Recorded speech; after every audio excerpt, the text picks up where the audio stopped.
8 साल का एक बच्चा 1 रुपए का सिक्का मुट्ठी में लेकर एक दुकान पर जाकर पूछने लगा, क्या आपकी दुकान में ईश्वर मिलेंगे? दुकानदार ने यह बात सुनकर सिक्का नीचे फेंक दिया और बच्चे को निकाल दिया। बच्चा पास की दुकान में जाकर 1 रुपए का सिक्का लेकर चुपचाप खड़ा रहा। ए लड़के, 1 रुपए में तुम क्या चाहते हो? मुझे ईश्वर चाहिए, आपकी दुकान में है?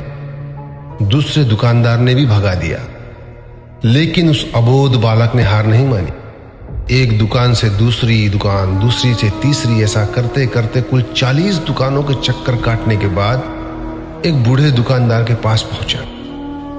उस बूढ़े दुकानदार ने पूछा, तुम ईश्वर को क्यों खरीदना चाहते हो? क्या करोगे ईश्वर लेकर? पहली बार एक दुकानदार के मुंह से यह प्रश्न सुनकर बच्चे के चेहरे पर आशा की किरणें लहराई। लगता है इसी दुकान पर ही ईश्वर मिलेंगे।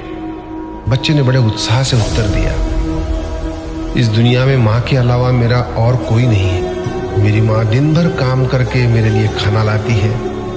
मेरी माँ अब अस्पताल में है। अगर मेरी माँ मर गई तो मुझे कौन खिलाएगा? डॉक्टर ने कहा है कि अब सिर्फ ईश्वर ही तुम्हारी माँ को बचा सकते हैं। क्या आपकी दुकान में ईश्वर मिलेंगे? हाँ मिलेंगे। कितने पैसे हैं तुम्हारे पास? सिर्फ 1 रुपया। कोई दिक्कत नहीं है, 1 रुपए में ही ईश्वर मिल सकते हैं। दुकानदार ने बच्चे के हाथ से 1 रुपया लिया और उस 1 रुपए के अंदर 1 गिलास पानी के अलावा बेचने के लिए उसके पास कुछ भी नहीं था।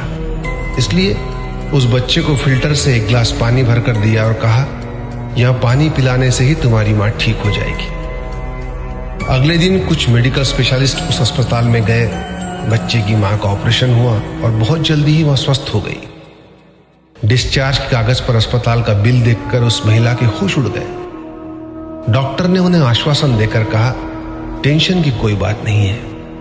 एक वृद्ध सज्जन ने आपके सारे बिल चुका दिए हैं, साथ में एक चिट्ठी भी दी है। महिला चिट्ठी खोलकर पढ़ने लगी।